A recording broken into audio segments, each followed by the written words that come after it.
He's an idiot. He's disgusting. He's a abhorrent human being. Speaking of Destiny and him, what do you think of Destiny, anyways? I watch his content a lot. Not lately. I haven't been watching him a lot lately. I've been watching more left-leaning content creators as of late, like Hannah Reloaded, Actual Jake, Vosh, Xander Hall. But I do like the occasional Destiny. You've been watching Vosh. You've been watching Vosh for fucking ever.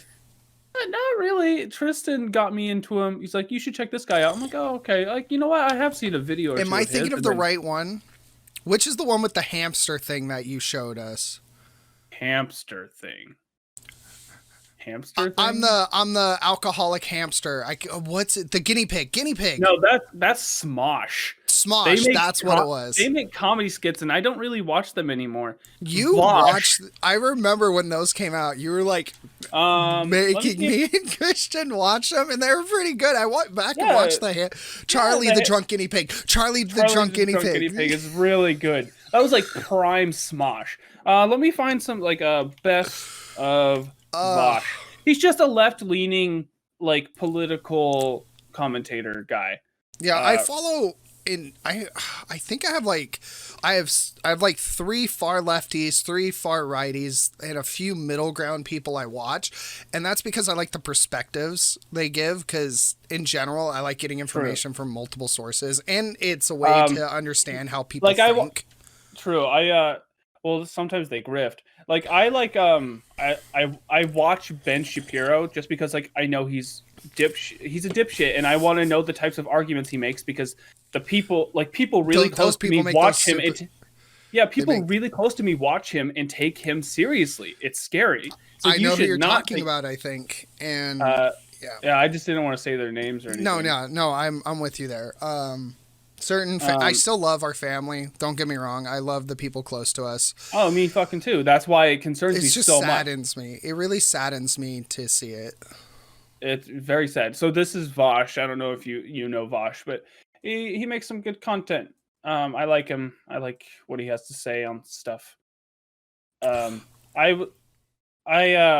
See, Destiny was sort of like a gateway drug to like Vosh. A lot of people who watch Destiny, they transition into Vosh.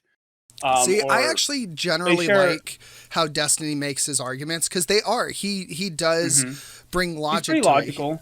Yeah. And if you I like how he brings random viewers on to debate him, and he's flat out admitted like, yeah, I lost this debate, and I enjoy that. I like his little segments like that. Like there was one where they were debating if Kakashi could beat Madara, and the first thought I had is no.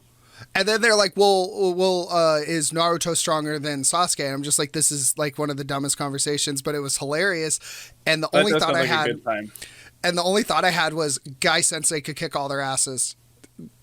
Guy Sensei, like he almost killed Madara and his most powerful. It was amazing. I rewatched that clip the other day. It was cool as fuck.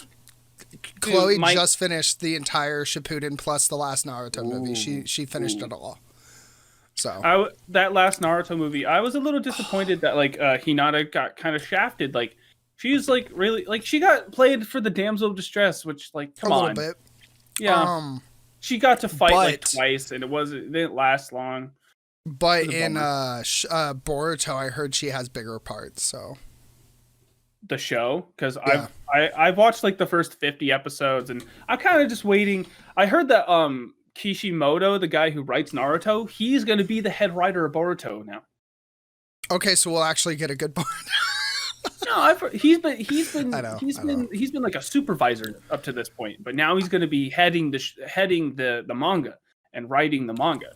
So that's there was a rumor going around that Jiraiya is alive, and my first thought was, if you fucks bring him back as a bad guy, I'm going to be pissed the fuck off because I don't think he'd do that. He's dead. I know he's dead, but they brought back a couple dead people already. With that jutsu. Yeah, and Sasuke still has the Rinnegan. He can still perform the Sage of Six Paths jutsu. So. Oh, true. Like he could do like Rene Reaper. Yeah, he could do the Rene Reaper, and it won't kill him. It's only killed the last two, Obito and Pain, because they were almost out of chakra as is. They were already on the borderline of death. So them using the Rene Reaper at that point killed them. And Pain already said that. Like, normally it wouldn't have killed them. So technically they can bring back Jiraiya. And that would be kind of interesting for like I just feel like if Naruto dies, I want them to bring back Jiraiya so he could train Boruto. It just like, so like when you've introduced the concept of like being able to bring people back to life, that's concerning because you can take away, like, it's like Dragon Ball, dude. Like that doesn't mean anything in Dragon Ball. Well, they changed it in Super with having their entire fucking like the Dragon Balls mean nothing to them at that point. Your universe is gone by, goodbye. Yeah, and then they already established that yes, they could bring people back with the Dragon Balls, but they can't bring back everything anymore because they took away certain wishes to give them more wishes. So I think they get two. They get 2 wishes now. I don't know. I haven't watched Super yet. I feel like we got really off track. You haven't watched Super? No, I haven't watched Super. You are missing out on some of the greatest Goku Vegeta moments. You're missing out on some really key moments that just, like, you can tell they watched. You can tell whoever was directing, let me rephrase that, whoever was directing Super watched Dragon Ball Z Abridged and was like, okay, we're gonna squeeze in some of these things. I mean, didn't the creator of Dragon Ball, didn't he make the Super manga and they turned that into the show? Mm-hmm. But well, I know, but like by the mannerisms, like the little, because not all scenes are directly from the manga, and there's some fillers. You can tell by mannerisms and how they deliver the lines that they have definitely taken from Abridged, and it actually feels more of a wholesome Dragon Ball. And you're not waiting 12 episodes for Super Saiyan. You're literally jumping right into everything.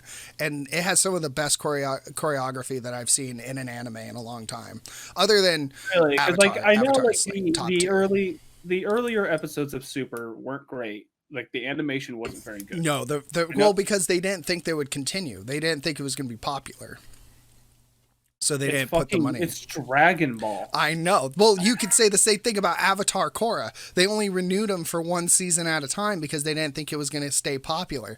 That's why the first season ended the way it did, and the second season picked up the way it did, was because they didn't know it was going to do well. And the first thought I had was, it's fucking Avatar, Nickelodeon. It's your biggest grossing TV show. Why the hell would you not? It's not that they didn't think it would be popular. They just only planned 1 season. And then partway through production, they're like, fuck it. Let's make a thing. No, the first season was renewed. So they got renewed to a second season. And then that's when they started losing fan base, was because like, okay, the show's not getting popular. By the end of the second season, they're like, oh, it got popular again. Let's renew for a third.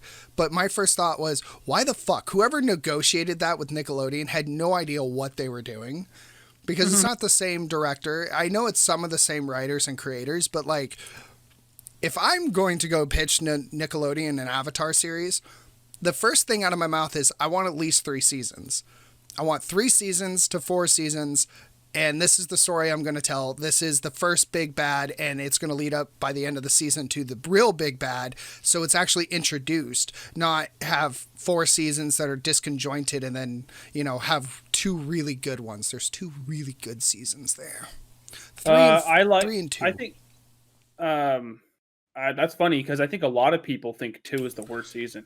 I think 2. Season 3 and 4 are really good. Season 1 is pretty good. 3 was so fucking good.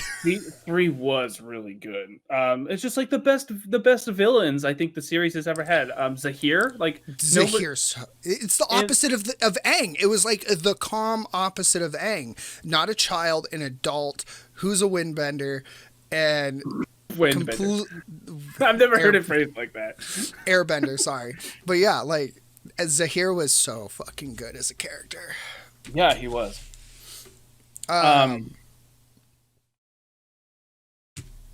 we're off topic, aren't we? I mean, what was it?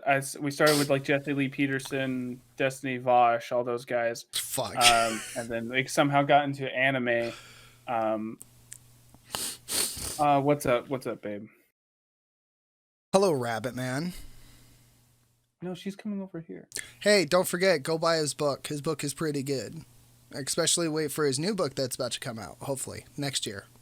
Following year? I don't know. And join Discord, because, you know, we hang out there, we chit-chat with everybody, and generally I like having friends, too. So head down to the description, join both our Discords, and you know what? I'm going to bring it up to him. We might make our own for the Realm About, maybe, possibly. Probably doubt it, but we'll find out here in a minute.